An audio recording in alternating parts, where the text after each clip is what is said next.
Alors là, le tour de corriger. Mesdames et messieurs, mes copines, bonjour à tous. Nous sommes très contents de vous présenter notre radio scolaire en langue française. Aujourd'hui, le mercredi 22 mars. Au début de notre programme, nous avons la joie de vous présenter le milieu commencement. C'est le Coran présenté par l'élève Soumaïl.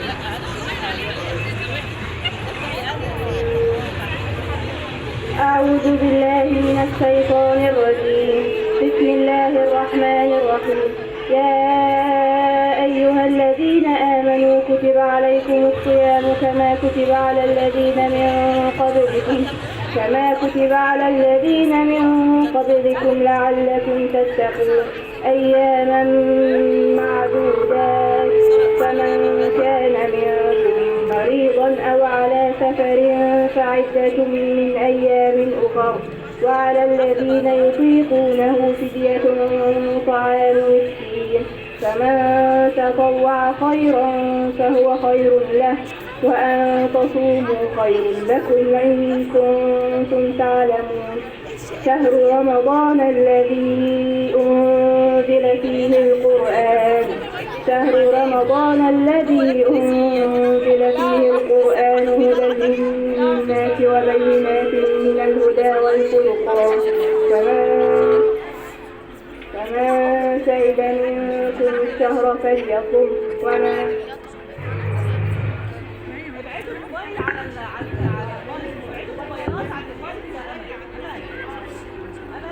ومن كان مريضا أو على سفر فعدة من أيام أخر يريد الله بكم اليسر ولا يريد بكم العسر ولتكملوا العدة ولتكبروا الله على ما هداكم ولعلكم تشكرون وإذا سألك عبادي عني فإني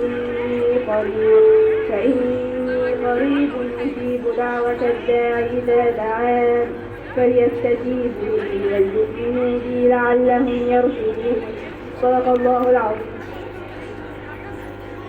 Et maintenant, avec le hadith et l'élève Zana. Le prophète Muhammad sallallahu alayhi wa sallam a dit prenez le repas d'avant nous à Sahur car il s'y trouve des bénédictions. قال رسول الله صلى الله عليه وسلم تسحروا فإن في السحور بركة. صدق رسول الله صلى الله عليه وسلم. La maxime et l'élève Nourriot.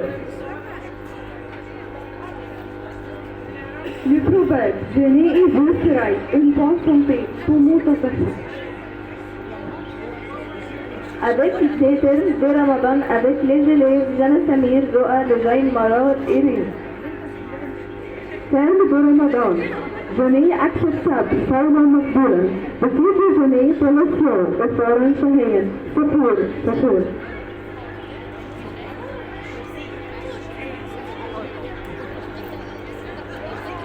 Le Ramadan est le mois de bénédiction. Shahr Ramadan, Shahr Baraka. Le Ramadan est le mois de la miséricorde.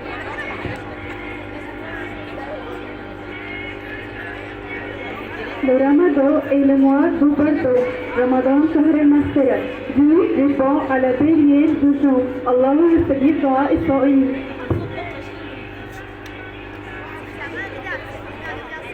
Et que voir le mois de Ramadan avec joie est une chose de foi. تقبل شهر رمضان بالفرحة دليل على الإيمان. Le Ramadan est le mois où le Coran est révélé. شهر رمضان هو الذي أنزل فيه القرآن.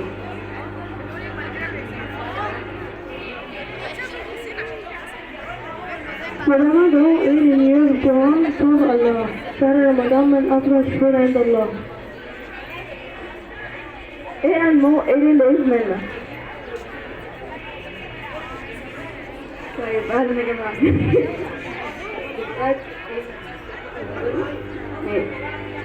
دلوقتي في الزمان الحالي في عيوب كتير قوي، خصوصا ان احنا بقينا ماشيين مع بعض جدا بصراحه، يعني مبناخدش من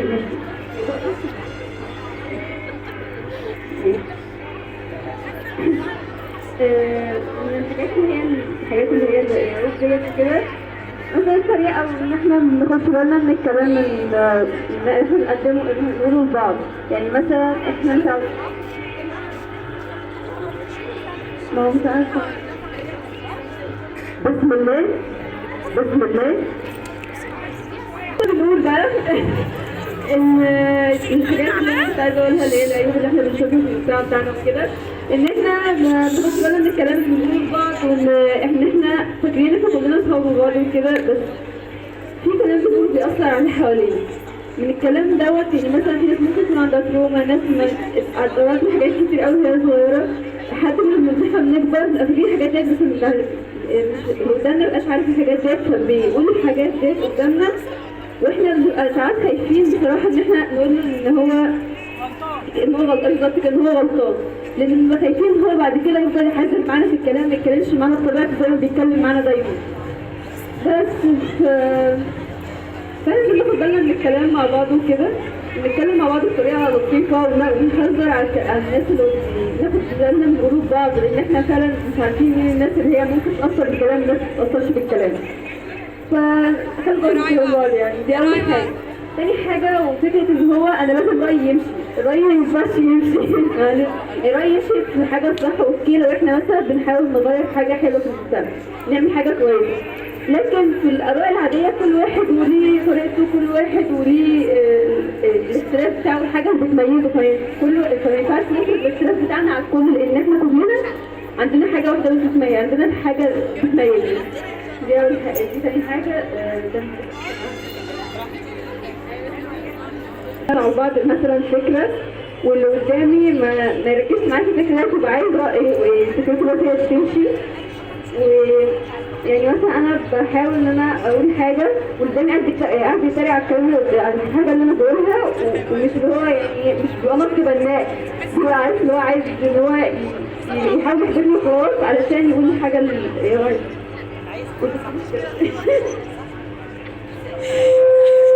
مشاعر الاخرين، وانه مثلا الحاجه ديت مش بتضايقني، بس هي عشان مش بتضايقني هي ما ينفعش تضايق الكل. يعني مثلا واحده قدامي بتقول حاجه، بس الحاجه ديت انا مش مقتنعه بيها مثلا، ف مش فاكره بجمع الكلام يا جماعه، بالراحه عليا.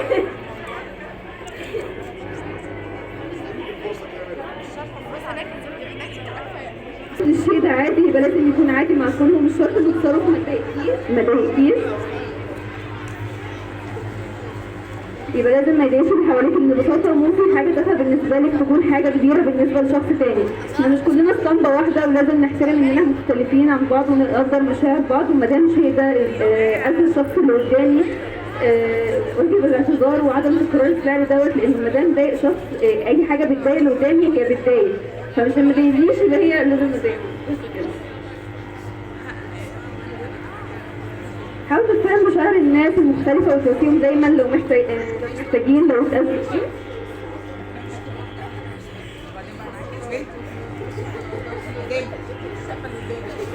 نقطع الحتات انا بقولكم في الفصل. المهم الاعتذار، ودي اهم حاجة بصراحة.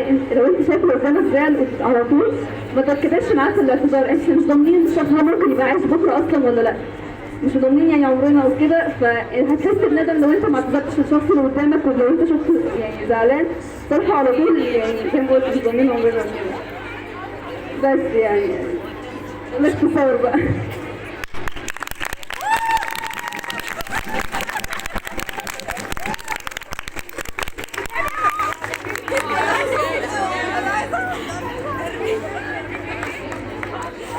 Avec question et cadeau et les lèvres. Question et cadeau. Combien de fois on cite le nom de Ramadan au Coran et dans quelle sourate et dans le Coran et quelle ayat?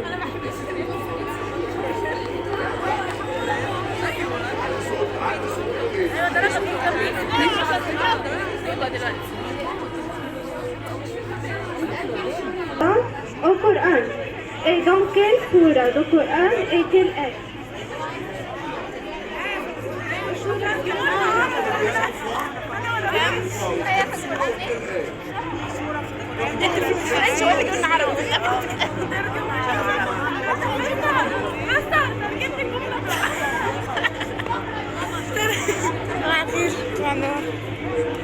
تعالى شعرك؟ برضه ما سلمتيش عليا بسرعة من الطابور. ماشي؟ كان سورة وكان آية. يعني أنا عايز 3 حاجات. كومبياندو في بعض. يعني كم مرة؟ انا ممكن السؤال بالعربي. السؤال بالعربي ماشي كده؟ يعني كم مرة؟ خلاص كم مرة ذكر في القرآن؟ وكان سورة وكان آية. كم مرة الأول؟ اللي جابها كم مرة الأول؟ مرة واحدة. السلفاء يعني مرة واحدة. طب كل سورة؟ البقرة. برافو. كل آية. وده اللي عليك ايه؟ 183. الله الفانوس حلو قوي يا مستر. 185. شت يلا كبير. 183 بجد ايه ده؟ يا بنتي قلت 183 يعني جاب.